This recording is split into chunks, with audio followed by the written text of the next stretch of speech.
इतिहास गवाह है कि निकम्मी औलादें पुरखों की विरासत बेच देती हैं। आपको पता है ना मैं किसके लिए बोल रहा हूं? प्रधानमंत्री जी, क्या आप जसोदाबेन जी को लेकर भूमि पूजन में शामिल होंगे? क्योंकि हिंदू धर्म सिखाता है नारियों का सम्मान करना। मैं खुल के एक बात बोलूंगा भारत के सारे नागरिकों से, गलत का विरोध खुल करके कीजिए, चाहे राजनीति हो या समाज। इतिहास आवाज उठाने वालों को ही याद रखेगी, तलवे चाटने वालों को कोई नहीं पूछता। अगर हमें इतिहास में मिट्टी होना तो मिट्टी हो जाए, वैसे भी हम जीवित कहां हैं? हिंदुओं को सब्ज बाग दिखाया जा रहा है, सब्ज बाग। 5 अगस्त को नींव डालेंगे, प्रधानमंत्री अयोध्या में होंगे, मुख्यमंत्री होंगे। क्यों भाई? आप मुझे एक बात बताओ, कोरोना काल के नियम आप ही लोग तोड़ोगे क्या? आज की स्थिति में आप अगर देखेंगे, उत्तर प्रदेश ही नहीं संपूर्ण भारतवर्ष में जंगल राज है, गुंडा राज है, माफिया राज है, बलात्कारियों का राज है।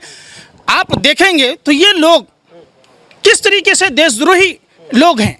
लोकतंत्र की हत्या की जा रही है, माता एवं बहनों की इज्जत आबरू लूटी जा रही है। देश को जबरदस्ती आधुनिक भारत के जयचंद्र, जो भाजपा आरएसएस के नेता अपने आप को जयचंद्र साबित करने में लगे हैं, देश को लूटने में लगे हैं। किस एंगल से आप इसको राम राज्य की बात कह सकते हैं? राम राज्य, प्रभु श्री राम का हर मर्यादा लोगों को सीखने की जरूरत है। जो पत्नी के लिए लंका तक पैदल चलकर पूरी वनवास काटते हुए लंका फतह किया था, प्रधानमंत्री जी, क्या आप जिस राम मंदिर का उद्घाटन हो चुका है, आप क्रेडिट लेने के लिए, फोटो खिंचाने के लिए, एक अभी महामारी के समय, सीमा पर तनाव के समय, देश में गिरी हुई अर्थव्यवस्था के समय, देश में भूखमरी के समय, सिर्फ प्रधानमंत्री जी अपने ब्रांड को चमकाने के लिए तमाम भाजपा आरएसएस के लोगों ने एक शगुफा छोड़ रखा है। हिंदू धर्म में बगैर पत्नी का कोई भी शुभ कार्य सफल नहीं होता, अशुभ माना जाता है। प्रधानमंत्री जी, क्या आप जसोदाबेन जी को लेकर भूमि पूजन में शामिल होंगे? क्योंकि हिंदू धर्म सिखाता है नारियों का सम्मान करना। इतिहास गवाह है कि निकम्मी औलादें अपने पुरखों की विरासत बेच देती हैं।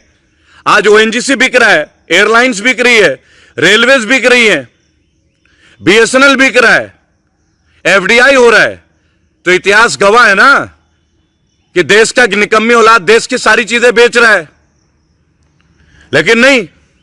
और मैं एक बात बोलूंगा, आप कमल के बारे में सोचना, कमल भी तो एक फूल ही है ना जी। अगर किसान फसल उगाना जानता है ना, तो किसान फसल काटना भी जानता है। दराती समझते हैं ना, दराती जिनसे धान को काटते हैं, इसी धान से किस दिन कमल को भी काटा जाएगा। रेलवे का निजीकरण करना सही है, बैंकों का निजीकरण करना सही है? क्या बात कर रहे हैं? पहले बाप दादा कहते थे प्राइवेट बैंकों में पैसा रखना सुरक्षित नहीं है। इसका जीता जागता उदाहरण बताता हूं, शारदा घोटाला, जेबीजी, हेलियस, कैसियोन जैसी कई कंपनियां जो देश की गरीब जनता 2-2, 4-4 रुपये जमा करती थी, वो सारे पैसे डूब गए। भाजपा की सरकार, नरेंद्र मोदी की सरकार देश की जनता को और गरीब बनाना चाहती है, जानबूझकर सरकारी बैंकों को डुबाने का काम करती है। एक भी संस्था अगर नरेंद्र मोदी ने बनाया हो तो आप बता दीजिए, क्या यह सही है? देश के 4 विभाग है, चारों फेल हुए। गृह मंत्री हमारे देश में कोरोना को फेल करने में फेल हो गए। रक्षा मंत्री श्री राजनाथ सिंह सीमा सुरक्षा में फेल हो गए। हमारे 20 भारतीय सैनिक शहीद हो गए। और वित्त मंत्री ने तो लठ गाड़ दिया, कमाल कर दिया। निर्मला सीतारमण जी, आप तो अर्थव्यवस्था में डे 1 से फेल हैं। और प्रधानमंत्री जी, आप देश चलाने में फेल हैं। और फिर आप कहते हैं कि देश सुरक्षित देश हाथों में। तो मुझे बता दे, कहां से सुरक्षित हाथों में? एयरपोर्ट बेचे जा रहे हैं, सेल बेचा जा रहा, बीपीसीएल बेचा जा रहा, एनटीपीसी बेचा जा रहा। देश में तमाम संस्थाओं को नरेंद्र मोदी जी बेच रहे हैं। और इतने बेशर्म प्रधानमंत्री, इतने मंद बुद्धि के प्रधानमंत्री, अहंकारी, अज्ञानी प्रधानमंत्री, देश ने मान लिया कोरा गप्पू है। आप कमेंट में अपने प्रश्न लिखे, मैं मोदी जी तक भेजता हूं। अगर मोदी जी ने आप लोगों का एक भी प्रश्न का उत्तर दिया, प्रत्येक प्रश्न वाले को मैं 10,000 रुपए का पुरस्कार दूंगा। आप गौर से दोबारा सुनिए। आप मेरे नीचे कमेंट बॉक्स में क्वेश्चन लिखें, मोदी जी को संबंधित करके उन्हें रेफर करते हुए लिखें। मैं ये प्रश्न उनको भेजूंगा पीएमओ में। जिन प्रश्न का जवाब आएगा, मैं उन प्रश्नों को 10,000 रुपए का पुरस्कार निजी तौर पे दूंगा। वो इसलिए कि मुझे यह देखना है कि क्या मोदी जी प्रश्नों का उत्तर देते हैं, क्योंकि अब तक तो मैंने उनको मन की बात करते हुए देखा है, दिल की बात सुनते हुए नहीं देखा। किस तरीके से चिन्मयानंद को जमानत दे दी गई, उससे सारे केस वापस लिए गए, कुलदीप सेंगर को पैरोल पर रिहा किया गया। खुद ढोंगी अपराधी है और सबसे बड़ा अपराधी है, अपने सारे चार्जेज वापस लिए। अभी भाजपा के नेता अपहरण कांड में शामिल थे। भाजपा का नेता तारिक जम्मू कश्मीर में चुनाव लड़ने वाला, हथियारों का सप्लायर, छत्तीसगढ़ में भाजपा का नेता, हथियारों का सप्लायर। विकास दुबे की मौत इसलिए हुई कि भाजपा नेताओं के तार खुलते, राज खुलता। एक गुनाहगार मरा, 100 गुनाहगार बाकी है। जिस तरीके से विकास दुबे के साथ तारीपार गृह मंत्री का साथ था, जेपी नड्डा का साथ था। ऐसे तो तड़ीपार जी पे कितने मुकदमे, यूपी के सीएम के ऊपर तो अनगिनत मुकदमे, वो कैसे मंत्री बन जाते हैं? कुलदीप सेंगर जी पे तो इतने मुकदमे थे, आज वो जमानत पे छूटे हुए हैं। कुलदीप सेंगर जी जैसे लोगों की जमानत हो जाती है, और डॉक्टर कफील खान जैसा एक त्यागी व्यक्ति, कर्तव्यनिष्ठ आदमी। देखिए, मैं किसी समुदाय का सपोर्ट नहीं करता, मैं अपने देश को सपोर्ट करता हूं, क्योंकि मेरे देश का कोई समुदाय नहीं है। मेरे देश का एक रिलीजन है, भारतीयता, Indian, and I am very proud of it. आज बिहार की स्थिति देख लीजिए। बिहार में बेतिया में भाजपा के मंडल अध्यक्ष जब बीमार पड़ा था, न उसको बेड मिला, न उसको ऑक्सीजन मिला, और तो और मरने के बाद उसकी अंगूठी छीन ली गई। जब देखो एक मन में एक साइकोलॉजिकल डिसएडवांटेज पाल रखा अपने दिमाग में। बाबा साहब अंबेडकर बीजेपी के थे क्या? अरे भाई साहब, स्वामी विवेकानंद बीजेपी के थे क्या? अरे देश हमारा है मेरे भाई, पार्टीज तो आती जाती रहेंगी, राजनीति वाले कभी कुछ नहीं करेंगे देश के लिए। जब भी तो रेबेलियन तैयार हो रहा है। नीतीश कुमार जैसे पलटू राम जो भाजपा के सीबीआई, ईडी, आईटी के डर से इस तरह का बयान देते हैं, वह वही नीतीश कुमार हैं जो कहते थे कि मर जाऊंगा, मिट जाऊंगा, मिट्टी में दफन हो जाऊंगा, लेकिन भाजपा के साथ नहीं जाऊंगा। उनका डीएनए अब मैच हो गया।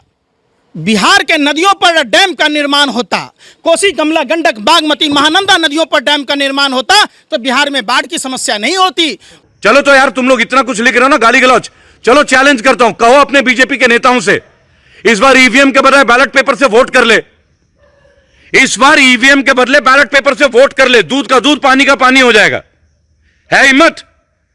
Open challenge. Right to recall का परमिशन दे दीजिए, आपके ज्यादातर सांसद जो है ना वापस चले जाएंगे। राइट टू रिकॉल दे दीजिए। आपको मतलब सीए लाना है, एनपीआर लाना है, एनआरसी लाना है। अरे राइट टू रिकॉल भी ले आइए ना, मैं मना नहीं कर रहा। राइट टू रिकॉल लेके आ जाइए, राइट टू रिजेक्शन ले आइए कि जो नेता काम नहीं करेगा रिजेक्शन का पावर हो 1 साल के अंदर।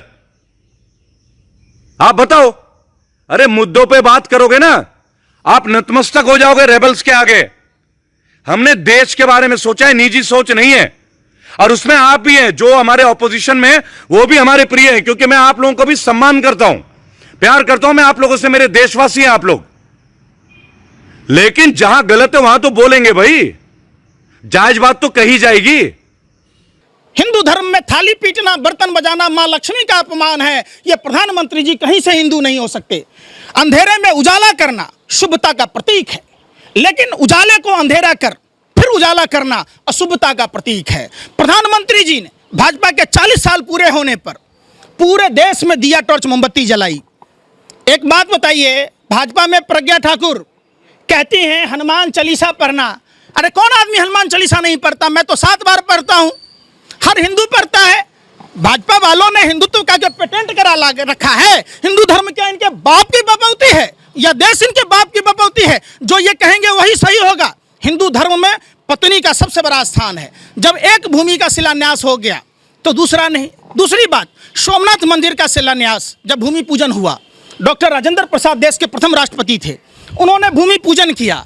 आज रामनाथ कोविंद जी देश के राष्ट्रपति हैं, प्रथम नागरिक हैं, तो क्या वो दलित हैं इसलिए भूमि पूजन नहीं कर सकते? 50 बार बोला है, मोदी जी के खिलाफ नहीं है, बैड गवर्नेंस के खिलाफ है। समझ में नहीं आती, लेकिन आपको तो चेला बने रहना है ना जी, अंध चेले तो बने रहिए।